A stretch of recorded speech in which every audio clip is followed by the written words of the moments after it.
Bonjour à tous, désolé pour le retard, on a eu quelques petits soucis techniques on a trouvé à peu près une solution. Donc on va attaquer l'expert talk de ce soir. Déjà, je suis très content de vous retrouver euh, pour attaquer cette semaine par le premier des événements pro expert talk. On va ce soir discuter de deux sujets, puisque nous n'avons que deux intervenants ce soir. On va discuter d'une part du luxe et des technologies XR, comment est-ce que ce domaine s'en empare, les utilise, dans quel but et à quelle échelle. Et on va aussi discuter d'un paradoxe. Vous remarquerez que sur la chaîne, on a beaucoup parlé ces derniers temps des événements en réalité virtuelle. Eh bien, l'une des plus grosses plateformes de concerts en réalité virtuelle ferme, et donc on va analyser un peu cette information. Bonjour messieurs dans Engage, Nicolas et Yacine, comment allez-vous? Virtuellement et réellement très bien. Pas mieux. Ravi de vous retrouver ce soir. De même. Et merci Louis pour cette double présence, puisque je crois qu'on nous voit à la fois avec nos casques et sous nos avatars dans Engage. C'est ça. Alors, on va attaquer ce premier sujet. Donc, je vais montrer à tout le monde la diapo qui a été préparée pour ça. Si je retrouve ma scène, elle est là. Donc voilà, XR et luxe. Yacine, c'est toi qui as apporté le sujet sur la table. Donc, je te propose de l'introduire. Bon, d'abord, on est un peu dans le décor idéal, parce qu'on est dans ce jardin japonais, le Japon qui est à la fois une terre de technologie et de tradition, et qui est aussi un territoire très majeur pour les maisons de luxe, où se rencontrent souvent ces deux univers que sont la technologie et le luxe. Le luxe, c'est depuis toujours, c'est toujours intéressé aux technologies innovantes, a toujours développé des systèmes ou permis à toutes les sociétés qui innovent dans ces domaines-là de créer des expériences, que ce soit dans le domaine événementiel ou de tester de nouveaux produits, etc. Il y a toujours une petite avance. Et effectivement, il y a différents aspects de ce lien entre le luxe et la XR. Déjà, dès qu'on a de la XR, on a du luxe. Les marques de luxe sont sur le sujet depuis le tout début. En illustration, là, j'ai mis une image de Louis Vuitton qui s'était associé avec la franchise Final Fantasy, ces jeux vidéo en 3D bien connus de tout le monde. On n'est pas vraiment dans la XR, mais on est dans ce lien entre la tech et le luxe, mais surtout ça nous raconte quelque chose sur le virtuel et la prise en compte du virtuel pour les marques de luxe. Donc le premier aspect évidemment c'est la communication, d'utiliser ces plateformes pour communiquer avec le public et être toujours à la pointe. Ça c'est un des aspects. Mais un deuxième aspect qui est aussi très intéressant, surtout en cette période de pandémie et donc d'explosion du télétravail, c'est est-ce que le luxe s'applique à nos personnes réelles, ou est-ce qu'il n'y a pas également des services pour nos avatars? C'est le cas avec l'exemple de L'Oréal qui propose un certain nombre de filtres et de maquillage pour finalement notre avatar, en tout cas pour la personne qu'on met à travers l'écran. Ce qui n'est pas sans poser un certain nombre de questionnements et de problèmes. Mais du coup, il y a une ouverture, c'est-à-dire que ce travail de filtre en réalité augmentée n'a plus seulement une vocation, technologique, d'expérimentation technologique, mais elle va vraiment prendre place dans ce nouveau territoire, puisque les avatars, les visages vont se maquiller de la même façon qu'on se maquillerait dans le réel.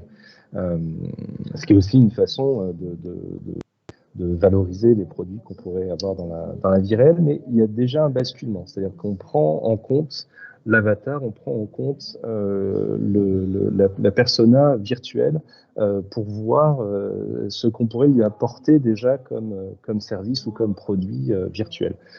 Tout ça, pour l'instant, est dans une économie très naissante. Hein, c'est-à-dire que c'est pas encore des services qui vont générer énormément de revenus, mais on sent bien que l'avatar pourrait aussi, à l'avenir, devenir un des territoires du luxe. Alors, qui dit avatar, dit vêtements, dit effectivement maquillage, dit aussi apparence, quel corps je vais avoir dans cet univers virtuel. Et du coup, autant de questions qui représentent ou qui peuvent correspondre à des marchés dans le luxe réel. Hein. Si je parle de vêtements, est-ce que je pourrais avoir une garde-robe, par exemple, de différents couturiers dans une garde-robe virtuelle pour m'habiller de différents couturiers.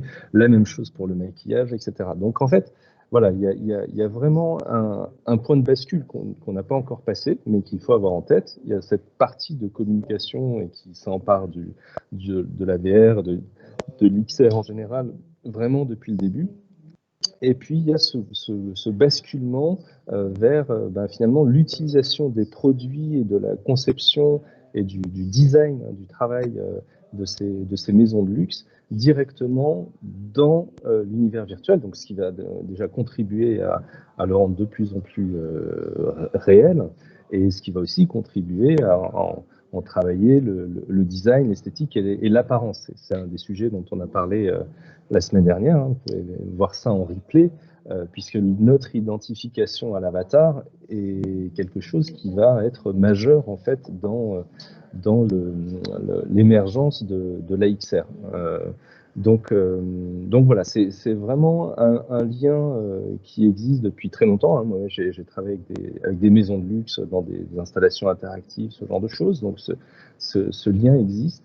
Et je pense, enfin vraiment là, on est dans un moment, un point de bascule où on peut imaginer vraiment des départements entiers dans ces maisons de luxe, à la fois pour habiller, enfin en tout cas pour proposer des produits et des services spécifiques à la réalité virtuelle.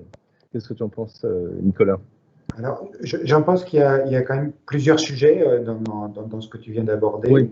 Le dernier étant le plus prospectif, parce qu'on est la capacité à acheter des vêtements de marque pour habiller son avatar présuppose qu'on ait la possibilité d'avoir un avatar qui puisse être porté sur plusieurs plateformes, ou bien que les maisons de luxe investissent une plateforme mainstream qui pourrait être Alspace ou qui pourrait être Ekroom et ouvrent un commerce qui leur permettrait effectivement, un peu comme c'est dans le cas des jeux vidéo, d'acheter de quoi revendiquer la possession d'un vêtement de luxe. Là, on est quand même dans une vraie prospective. Ce qui est juste, c'est que ce qui fonctionne déjà aujourd'hui, hein, puisqu'il me semble que l'application est librement téléchargeable sur les stores, c'est effectivement les filtres AR de réalité augmentée Snapchat qui permettent d'essayer sur soi-même, qui est la version 0 de l'avatarisation, hein, parce que c'est plus un effet de miroir, des produits avec clairement l'intention d'avoir une aide à la vente de ces produits. Donc effectivement, L'Oréal, mais ça peut être aussi Saint-Laurent ou d'autres qui font du cosmétique, et d'apporter immédiatement une vraie valeur à leur offre commerciale et à la façon dont les utilisateurs peuvent s'en saisir, en ayant un essayage de maquillage virtuel qui permet d'essayer plein de maquillages différents, alors que quand on est en boutique, ça va être plus compliqué d'essayer 4 fonds de teint différents ou des couleurs de rouge à lèvres, si on les enlève à chaque fois. Alors, ça effectivement, ça existe, mais je pense vraiment à cette notion de télétravail où vraiment ces filtres s'appliquent pour des réunions virtuelles. Donc, c'est des choses qui servent vraiment très concrètement, effectivement, comme ces filtres dont tu parlais, Snapchat et compagnie. Ça, c'est déjà le cas. Ça veut dire qu'on peut appliquer des filtres de type L'Oréal, qu'on aurait récupéré un maquillage spécifique, qu'on vient appliquer sur sa représentation en Zoom, en Teams ou des choses comme ça. Oui, c'est ça. Ça, j'avais jamais vu fonctionner ça. C'est l'image qu'on voit. Et donc justement, il y a cet aspect de tester, et puis il y a cet aspect quand même d'utiliser vraiment comme un maquillage réel ces filtres dans cette vie numérique qui, encore une fois, est une transition vers quelque chose de plus évolué, en réalité virtuelle, etc. Ça, j'avais pas vu du tout cette fonctionnalité. Je serais curieux d'avoir fonctionné pour voir si le plaquage est effectivement réussi, dynamique quand ça bouge.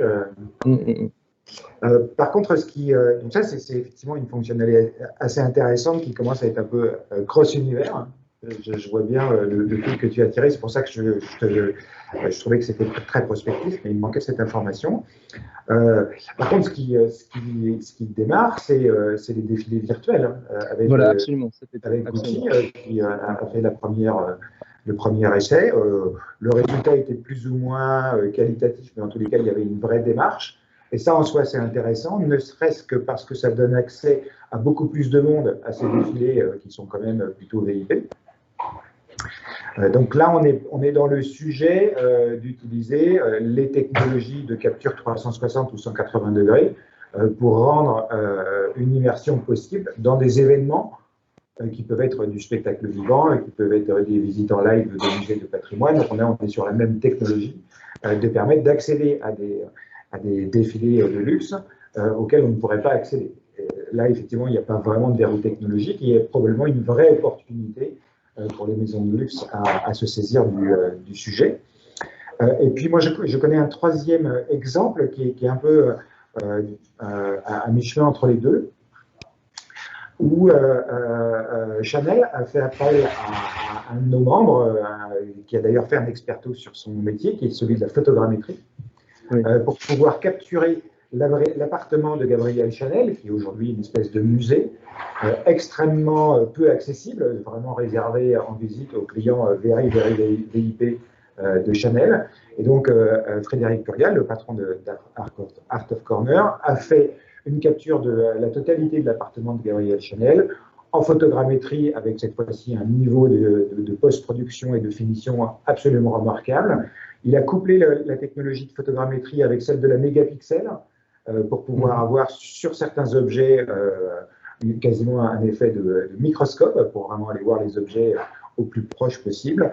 Et ça, cette expérience, elle est en finalisation et elle va permettre d'une part de visiter l'appartement pour des clients VIP, mais sans avoir à pénétrer dans l'appartement, qui est donc extrêmement précieux, y compris les objets qui sont à l'intérieur, mais aussi à titre de formation sur l'ensemble de la planète, puisque l'expérience va être accessible pour les collaborateurs de Chanel, quelle que soit leur implantation, pour pouvoir découvrir cet appartement et donc s'en imprégner pour pouvoir le présenter, ou en tous les cas raconter l'histoire aux clients qu'ils reçoivent dans leur boutique. Donc là, on a effectivement une autre modalité. C'est des dimensions plus patrimoniales et je pense exactement. Il peut s'adapter à toutes les maisons qui ont une histoire. Tu parlais de Saint-Laurent tout à l'heure, il y a à chaque fois un musée, des lieux qu'on ne peut pas forcément visiter facilement et qui peuvent vraiment bénéficier de ce type d'expérience. Et cette proposition de tirer un peu les coulisses de ce que c'est qu'une maison de luxe, qui est en soi un sujet intéressant et qui intéresse évidemment tous les clients de ces maisons de luxe, voir comment c'est fabriqué, d'où ça vient, voilà, tirer le rideau. Je pense que ça intéresse aussi énormément de jeunes gens qui souhaitent embrasser ces carrières dans les grandes maisons. On est là aussi, je pense, il y a une opportunité avec ces grandes maisons de luxe de pouvoir, en vidéo 360, aller capturer voilà, les ateliers de fabrication, l'endroit où se construisent leurs produits, pour pouvoir les vulgariser ou en tous les cas les présenter et donner une existence tangible autre que juste j'achète un produit, mais d'être en capacité de présenter les savoir-faire d'exception qui permettent de déboucher sur ces produits. Et là, j'ai assez peu de connaissances d'expérimentations qui sont faites dans ce sens-là, ou de contenus qui existeraient, mais je pense qu'il y a aussi une vraie opportunité pour le luxe à se saisir de ces technologies pour pouvoir valoriser les savoir-faire d'exception, en tous les cas la présentation de ces savoir-faire à travers les technologies immersives. Oui. En VR, il y a déjà eu des travaux sur certaines montres suisses, la manière dont elles sont construites, dont on voit le détail, etc. Oui. Et donc oui, absolument, ça peut se généraliser sur d'autres produits. Bah, en tout cas, je pense que c'est certainement un sujet dont on reparlera avec des exemples qui vont s'ajouter dans les mois qui viennent. Ce qui serait intéressant, c'est qu'on puisse être en capacité de leur proposer cette vision du champ des possibles pour pouvoir les susciter des contenus et exploiter. Attendez, pardon, j'ai quelques-uns qui me tapent. Bonjour monsieur. Excusez-moi, je suis en call, là, je suis vraiment occupé. Non, je peux savoir, est-ce que je peux juste changer le capteur qui est là, ça vous dérange pas? J'ai un escabeau là. Si vous voulez, ouais, mais vraiment pas de bruit puisque je suis en communication. Ouais, ok, je vais faire ensemble. Pardon. Les aléas du direct. C'est ça. Il faudrait qu'on ait l'avatar derrière qui rentre en même temps. Oui, effectivement. Parce que je pense aussi que ce secteur, comme tous les secteurs, a une capacité à projeter le champ des possibles des technologies pour leur métier, avec le spectre qu'on vient de balayer, qui n'est peut-être pas parfaitement clair ou dans leur esprit. Ils n'ont peut-être pas la vision de ce champ des possibles. Et probablement qu'il serait intéressant qu'on arrive à partager avec eux ces différentes possibilités pour qu'ils s'en saisissent et produisent ces expériences, ces contenus pour qu'ils soient accessibles à tous. On est impatient de voir ça. Ok. Du coup, ça revient parce que je pensais effectivement au défilé et cette dimension événementielle. Et je pense que ça rejoint le sujet dont tu voulais parler, parce que pour le coup, c'est vrai que c'est un énorme débouché d'un point de vue événementiel, l'ensemble des défilés de mode et de les incarner, enfin de pouvoir avoir une expérience immersive de ça. Et tu voulais nous parler du... Alors effectivement, d'une situation qui est assez paradoxale. Puisque d'un côté, il y a une quinzaine de jours, Jean-Michel Jarre faisait son deuxième concert en réalité virtuelle, puisqu'il en avait déjà fait un premier en juin qui avait été plutôt intéressant, auquel j'avais participé, voilà, qui était pour un premier jet vraiment quelque chose d'assez réussi. Et puis là, avec des soutiens d'ampleur, puisqu'ils ont eu le soutien de l'UNESCO, de la mairie de Paris, du ministère de la Culture, avec une équipe internationale, puisqu'ils ont travaillé avec des designers italiens pour créer le monde. Anthony Vitilio, qui a une activité de très grande qualité sur LinkedIn et qui est un très bon expert du sujet, avec Vroom, qui est une entreprise française au pilotage. Et là, ils ont vraiment réalisé un événement de grande ampleur. Alors, les chiffres bougent un peu. C'est un peu difficile à savoir effectivement quelle est la proportion de personnes qui ont assisté. Mais aujourd'hui, l'information qui tourne est de 75 millions de personnes sur la planète qui, soit durant le live, soit avec le replay qui n'a été disponible que quelques jours, puisqu'aujourd'hui il ne l'est pas, ont pu assister à cet événement réalisé en réalité virtuelle, où pour le coup, les chiffres que Anthony délivrait, c'était jusqu'à 17 000 personnes qui ont participé à l'événement en réalité virtuelle. Donc on a quand même un vrai succès, et puis avec une couverture média avant et après qui a été extrêmement importante, qui semblait dire l'année 2021 sera celle des concerts en live. Et que cette démonstration était la démonstration que c'est possible de le faire, d'autant qu'on était sur un système qui était cross-platform, c'est-à-dire qu'on pouvait y assister en réalité virtuelle et avoir l'immersion et la présence avec les autres spectateurs, ou bien avoir une participation via YouTube, qui semble avoir posé problème, ou via des diffusions vidéo classiques. Donc on avait vraiment une opportunité, voilà, une ouverture d'un champ des possibles tout à fait intéressant, concerts qui peuvent assez facilement, à partir du moment où ils sont en place, pouvoir être commercialisés. Là, on était sur une opération qui était financée par des grands acteurs publics, donc elle était gratuite, ce qui est un peu le cas des événements de fête de fin d'année avec le Nouvel An. Oui, c'était le feu d'artifice. Donc tout est normal. Et puis il y a juste quelques jours, là, on apprend qu'un des principaux acteurs qui semblait les plus avancés pour pouvoir industrialiser des concerts en réalité virtuelle, qui s'appelait WaveXR, qui était donc une plateforme qui proposait par ailleurs un niveau de qualité d'environnement et d'avatar qui était probablement un des plus avancés d'aujourd'hui, décide non pas de fermer ses activités, mais vraiment de pivoter, d'abandonner les concerts en réalité virtuelle et de se concentrer sur du live streaming traditionnel. Donc, c'est assez étonnant, d'autant plus que cette entreprise était financée assez solidement, en particulier par quelques grandes stars d'Hollywood qui avaient mis de l'argent sur la levée de fonds qu'ils ont fait il y a moins d'un trimestre, sur lequel ils avaient assez communiqué.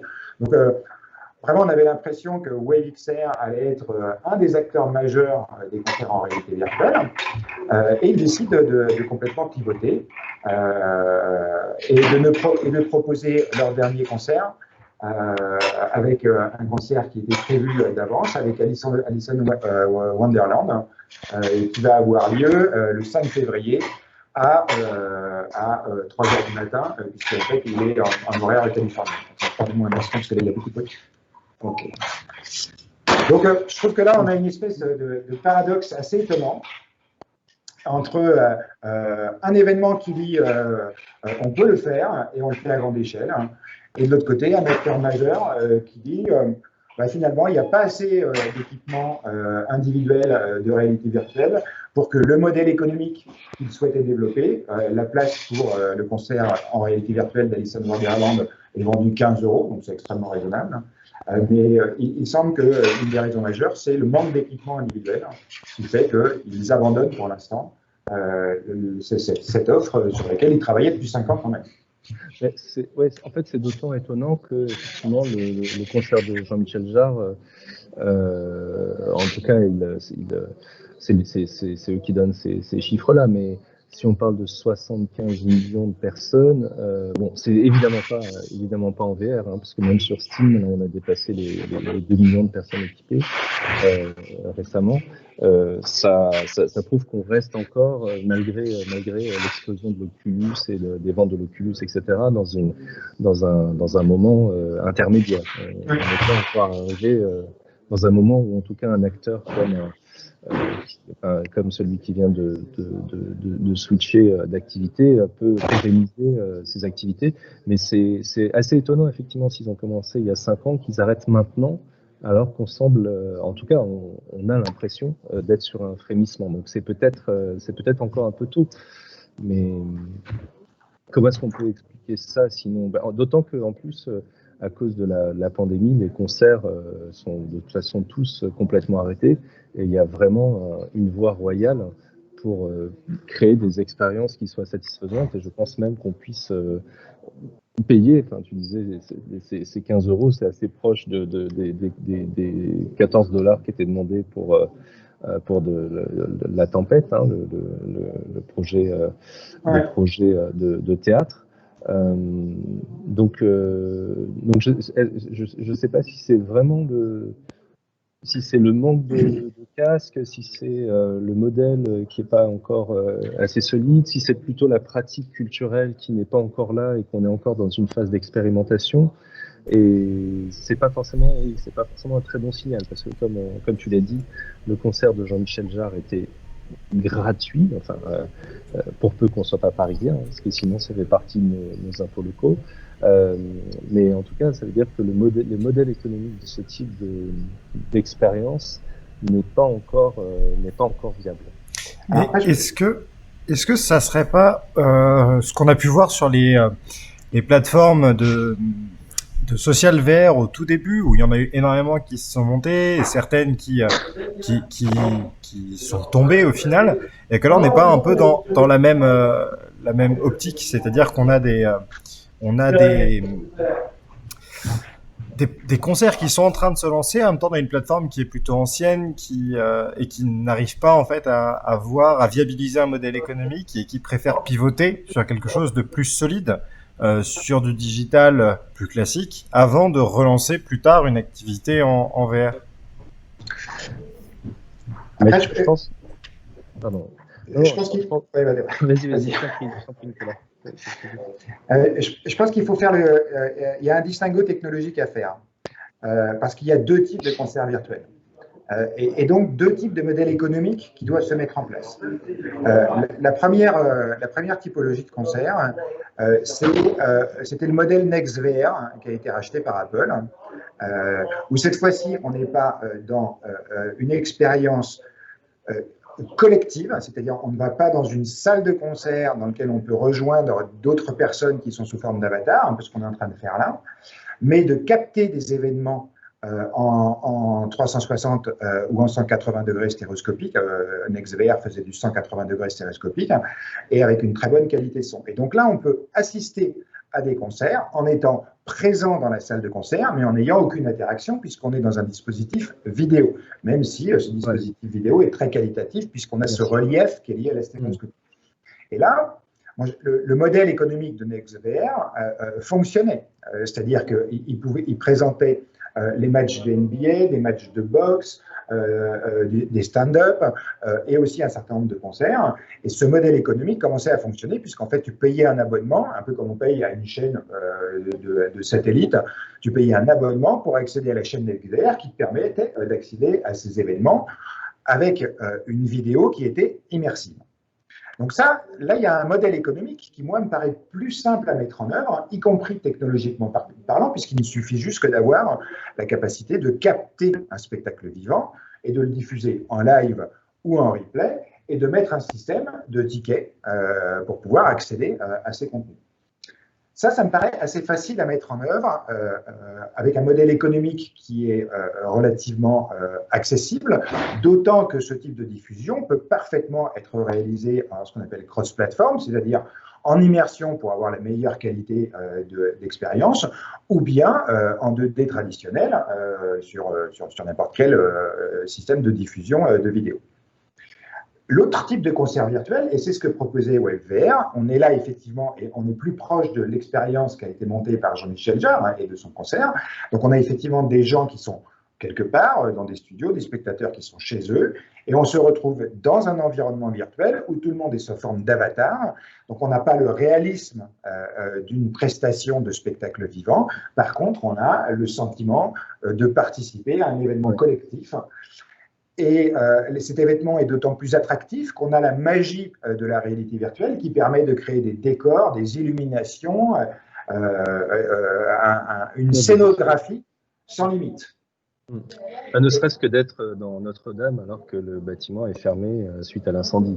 Tout à fait, mais c'est aussi le concert de ce rappeur dont j'ai oublié le nom parce que je ne suis pas très fort en rap, qui a fait son concert dans Fortnite. Où pour le coup, ils avaient une scénographie, un environnement qui était au-delà de la réalité et qui apporte une vraie valeur à l'événement. Là, effectivement, le modèle économique est plus difficile parce que la meilleure expérience se fait via un casque, donc il y a un vrai sujet d'équipement individuel de tout à chacun avec les casques que nous on possède. Et qui sont aujourd'hui très accessibles. On les trouve partout, chez les Oculus Quest qu'on utilise, qui est aujourd'hui à peu près le seul casque grand public disponible. Il coûte 300 € et on le trouve à la Fnac, chez Boulanger, sur Amazon, sur le site d'Oculus. Voilà, donc j'ai pas l'impression que le verrou d'équipement soit un verrou de prix. Une console un peu moderne, ça vaut bien plus que 300 €. Les dernières téléphone, un smartphone. Et n'importe quel sport. Donc on est plus dans, je pense, une absence de communication de marque au sens large qui dirait aux gens, achetez-vous un casque de réalité virtuelle, parce qu'on peut déjà faire 1 million de choses. En fait, il n'y a pas aujourd'hui un seul acteur qui a la surface commerciale pour inciter les gens à s'équiper d'un casque, puisqu'on n'est pas encore dans une pratique mainstream. Même si le coût des équipements est pas difficile. Et je pense que c'est ça qui a décidé WebVR à pivoter, c'est qu'il ne voit pas ce moment où, en termes de communication et de publicité, la réalité virtuelle devient mainstream et que les gens s'achètent spontanément des casques de réalité virtuelle parce que des potes en nous qu'ils ont essayé, ça leur a plu, parce qu'ils voient de la publicité dans leurs médias, dans la presse. Ouais. Voilà. On reste encore sur ce sujet qui a tout pour démarrer, mais qui ne démarre pas encore dans le grand public. Alors, il y a deux choses. D'abord, effectivement, pour avoir essayé les deux, en fait, vraiment d'un point de vue expérimental et sur le concert de Jean-Michel Jarre, la version Quest était quand même beaucoup beaucoup moins satisfaisante que la version comment dire, branchée sur le PC. Hein. Il suffit juste de se connecter en link, mais c'était vraiment le gap de qualité était énorme, hein, puisque sur le Quest, on a une plaque avec une vidéo qui est mappée, projetée, donc c'est un côté très très plat, c'est un peu quasiment comme voir une vidéo dans les applis type Netflix, etc. Alors que dans l'appli, la même sur le PC, là on est vraiment dans le volume, on a vraiment tous les éléments du décor en 3D avec lesquels on peut interagir, se déplacer. Donc il y a là-dessus une grosse différence. Et je pense l'autre volet, parce que moi en fait j'ai jamais vu d'offre de cet opérateur. Alors peut-être parce que c'était sur leur appli spécifique, etc. Mais en tout cas sur les stores classiques, c'est pas des choses qu'on a vues. Je pense qu'il y a encore, moi je pense vraiment au modèle économique, qu'il y a des choses différentes entre aujourd'hui le règne de l'abonnement, hein, l'abonnement Netflix, l'abonnement, je sais pas, Disney, ce genre de choses, les applications ou les jeux que les gens vont acheter de manière indéfinie, en tout cas tant qu'ils possèdent leur compte. Hein. Ça, c'est un autre sujet dont on ne va pas reparler. Mais si là, je décide de m'acheter, je sais pas, une application, un jeu ou une application de design, ben, je vais la posséder sur mon compte et je vais pouvoir y accéder autant que je veux. Et ce type d'expérience qui s'apparente plus à du live. C'est-à-dire que quand je vais voir un spectacle, ben, je le paye le soir où je vais le voir, et puis une fois que c'est terminé, c'est terminé. Mais d'un point de vue psychologique, d'être sur les mêmes ordres de prix, de dire, ben voilà, 15 €, je vais avoir 1 heure de spectacle, ou bien je vais avoir une application ou 3 jeux que je vais pouvoir utiliser indéfiniment, le fait qu'on soit dans le même environnement, je pense qu'il y a encore d'un point de vue de la pratique culturelle et du type d'expérience, qu'on a encore des choses il y a encore des habitudes qui n'existent pas, des habitudes à prendre. Se dire, bah oui, je vais peut-être payer 15 € ce spectacle, mais ça sera une expérience extraordinaire et que je ne pourrai vivre que à ce moment-là, pendant 1 heure, avec certaines personnes, etc. Et là-dessus, on n'a pas, enfin, l'offre ne permet pas encore, je pense, il y a pas cette possibilité. Enfin, c'est comme les locations de films par rapport à l'achat, par rapport aux promos. Enfin, je pense que dans cet univers digital, on a une tendance les prix fondent quand même énormément. Pour une production musicale ou pour une production théâtrale, ben, on peut pas faire fondre les prix indéfiniment parce qu'on a un public donné, mais derrière il y a effectivement des techniciens, il y a des artistes sur scène, il y a toute une régie, etc. Et tout ça, ça coûte de l'argent et que c'est là pour être vécu sur un moment donné. Donc c'est pas impossible non plus que ça fasse évoluer également les pratiques artistiques en elles-mêmes, à savoir que peut-être que le concert est une expérience qu'on peut vivre ou revivre, ou peut-être que ce sont je sais pas, un abonnement aussi, un service musical qui va proposer différents concerts, etc. Je pense qu'on est quand même dans ce phénomène de transition où on importe des modèles du monde réel dans un monde virtuel et il y a, finalement, ça se fait pas aussi naturellement qu'on pourrait l'imaginer. En même temps, ces modèles, ils existent déjà un petit peu aujourd'hui. En dehors de Arte Concert, qui propose un certain nombre de concerts assez régulièrement et qui les propose gratuitement puisque c'est un acteur public, sur les chaînes satellites ou sur les bouquets qu'on a via nos opérateurs. Je pense par exemple à la chaîne Mélodie, qui est une chaîne payante ou qui permet d'accéder à des concerts. Et moi, j'ai toujours trouvé que regarder un concert, y compris sur Blu-ray, regarder un concert à la télévision, c'était très déceptif. Tu n'as pas du tout l'ambiance du concert, tu as vraiment un film d'un événement qui se produit. Voilà, moi, j'ai toujours été très déçu par ces expériences, alors que de le faire en réalité virtuelle, y compris en vidéo 180 degrés, là, pour le coup, tu es vraiment dans la salle. Alors, tu n'as pas d'interaction avec les autres participants, mais tu as un vrai gain d'expérience et d'appréhension du concert.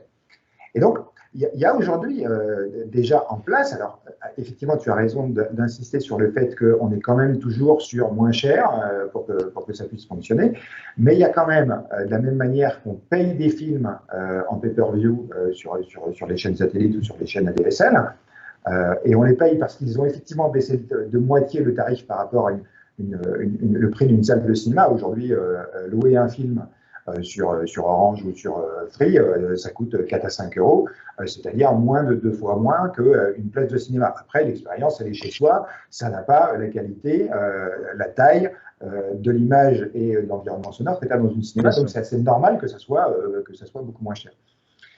Et le problème en ce qui concerne ce sujet-là, c'est que ce ne sont pas les exploitants de salles qui sont bénéficiaires de ce système pay-per-view, donc actuellement, ils sont dans une vraie difficulté économique.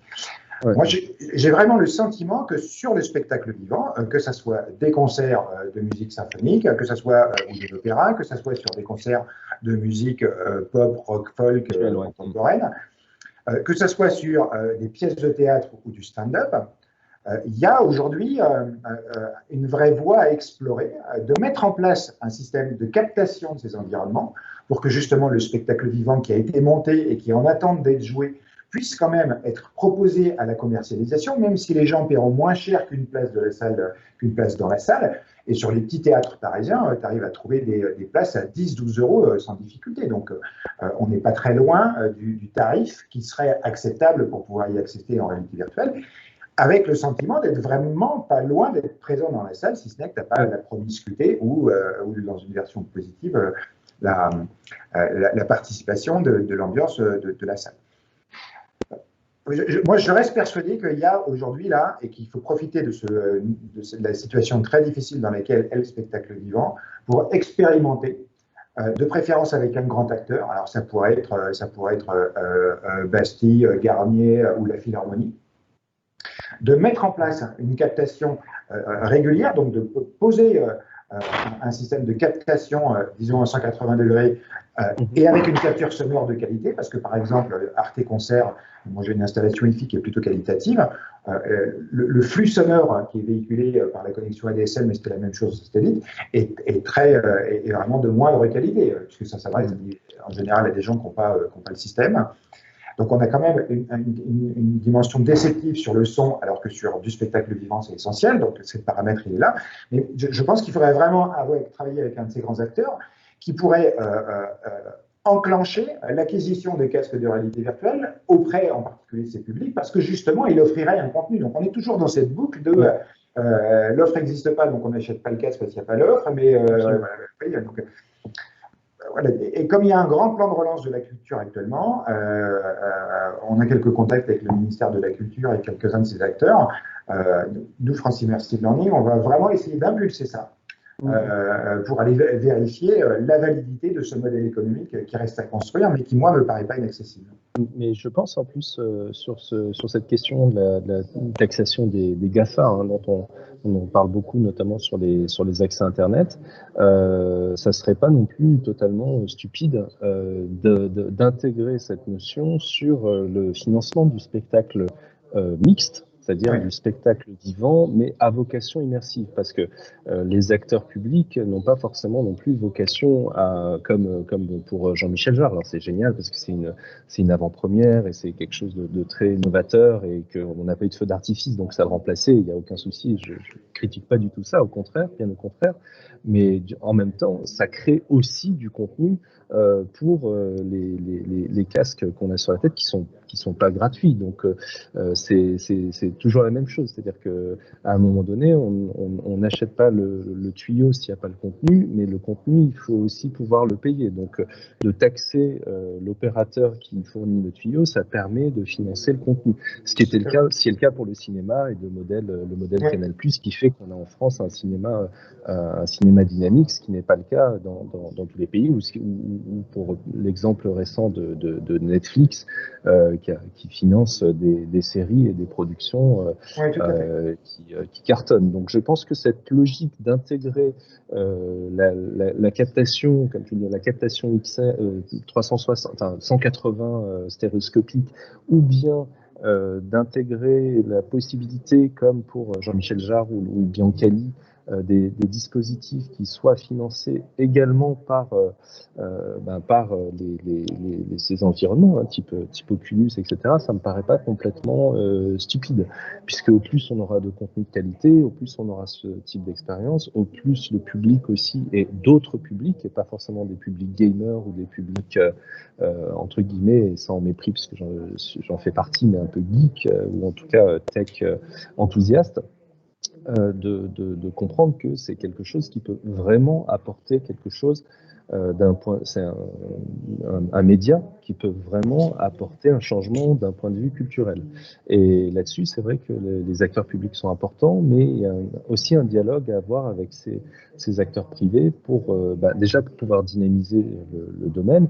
Et dans ce moment, effectivement, où le spectacle vivant est vraiment en danger, je pense que quand on sortira de tout ça, et je ne sais pas quand, personne ne le sait, il y a de nombreux professionnels qui auront peut-être très probablement bifurqué, hein, et je pense aux intermittents, enfin, je pense à tout un certain nombre de métiers qui ne pourront pas tenir comme ça éternellement.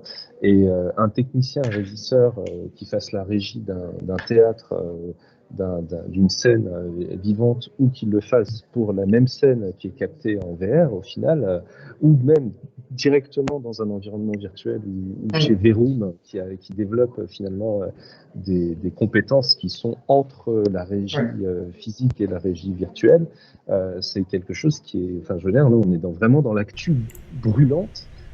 Et ce qui rend d'autant plus paradoxal la nouvelle de ce que tu annonçais tout à l'heure, de ce studio qui ferme maintenant au moment où on a le plus envie de culture, de théâtre, de musique, et qu'on pourrait, avec la VR, accéder plus facilement à ce qui aujourd'hui n'est pas permis physiquement.